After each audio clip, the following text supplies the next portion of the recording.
When it comes to folklore, there are few cultures with legends as fascinating and terrifying as the ones from the various tribes that make up the First Nations people of Canada and the Native Americans of the United States. Every one of these cultures has their own legends and beliefs, but one of the figures that features in the tales of several Algonquin-speaking tribes, such as the Ojibwe, the Cree, and the Innu, is the infamous Wendigo. This terrifying spirit or creature has crossed over into mainstream popular culture, being featured in movies, novels, and even Marvel comic books. But what is the deal with the Wendigo? Hello, I'm Andrew Boyd, and today the dark forces that run this evil dimension have asked me to create a video called Top 5 Unsettling Wendigo Evidence the Government Tried to Hide. Now, I could go about this by finding alleged sightings and claiming that the government tried to hide them, but I think it will make for a more interesting video if I explore the various meanings and interpretations of the legend, and then bring it back to the government's attempts to hide this information at the end.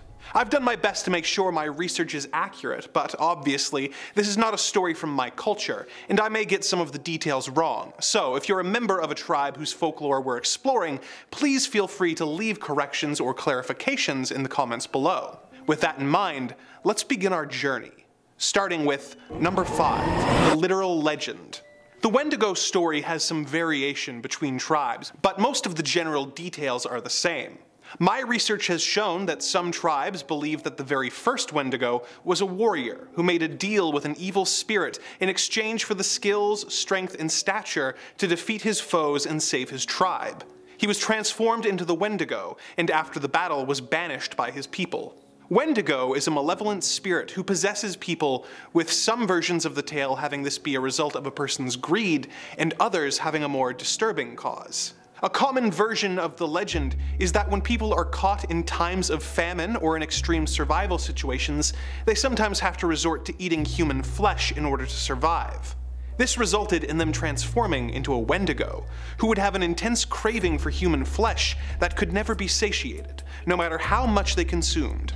Some tribes describe the Wendigo as a creature who grows with every person they eat, so that they can never be full, making them simultaneously starving and gluttonous. In his book The Manitus, The Spiritual World of the Ojibwe, First Nations teacher and scholar Basil H. Johnston gives the following physical description of the creature.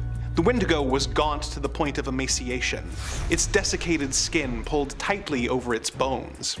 With its bones pushing out against its skin, its complexion the ash gray of death, and its eyes pushed back deep into their sockets, the Wendigo looked like a gaunt skeleton recently disinterred from the grave. What lips it had were tattered and bloody, unclean and suffering from the suppuration of the flesh. The Wendigo gave off a strange and eerie odor of decay and decomposition, of death and corruption.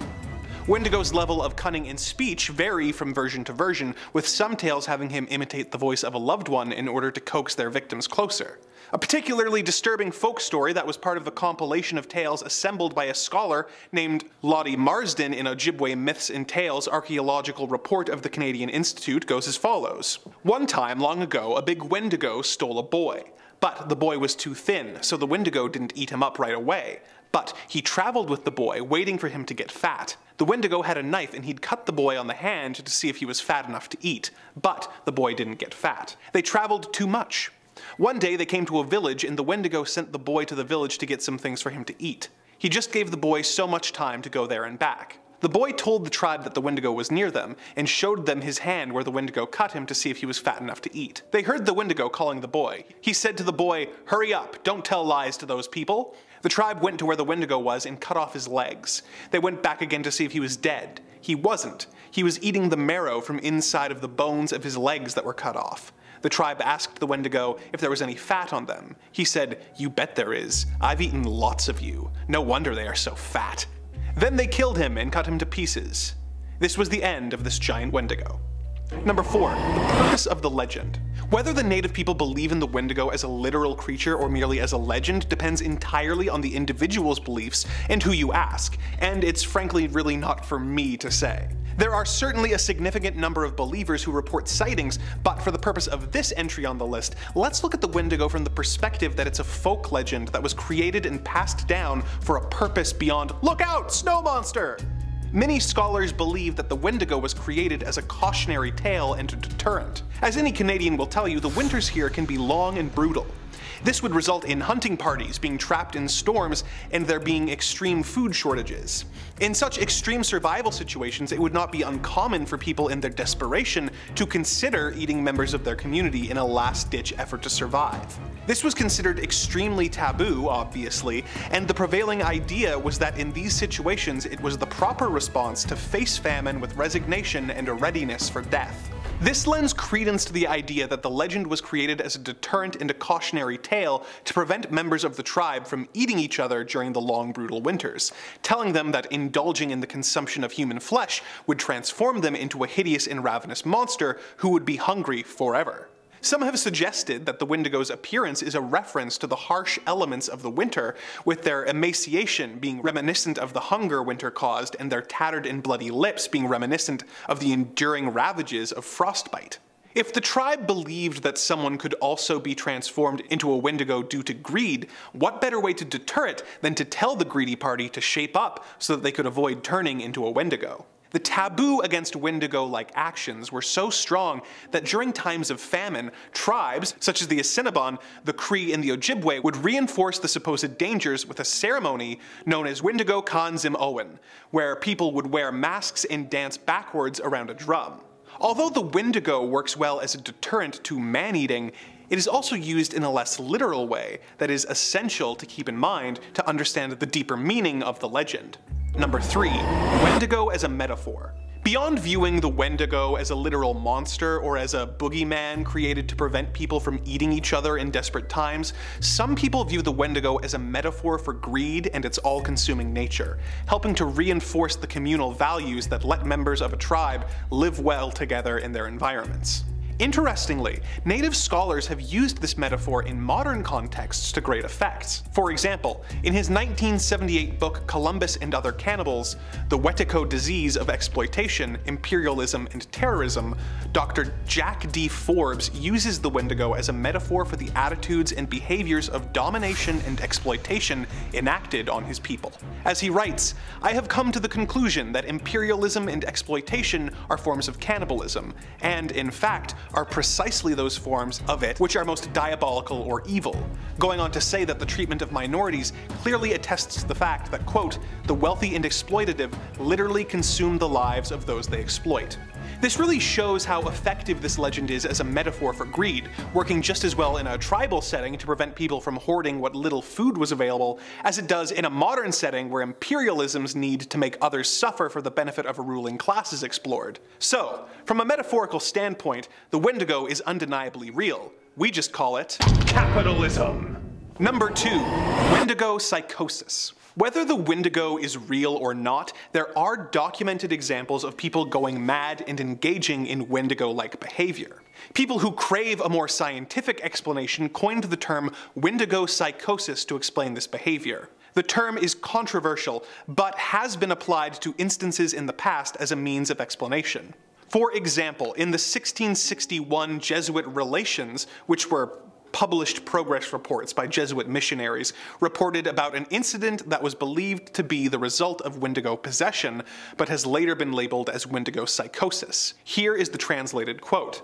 "What caused us greater concern was the news that met us upon entering the lake, namely, that the men deputed by our conductor for the purpose of summoning the nations to the North Sea and assigning them a rendezvous, were there to await our coming, had met their death the previous winter in a very strange manner. Those poor men, according to the report given to us, were seized with an ailment unknown to us, but not very unusual among the people we were seeking. They were afflicted with neither lunacy, hypochondria, nor frenzy, but have a combination of all these species of disease, which causes them a more than canine hunger.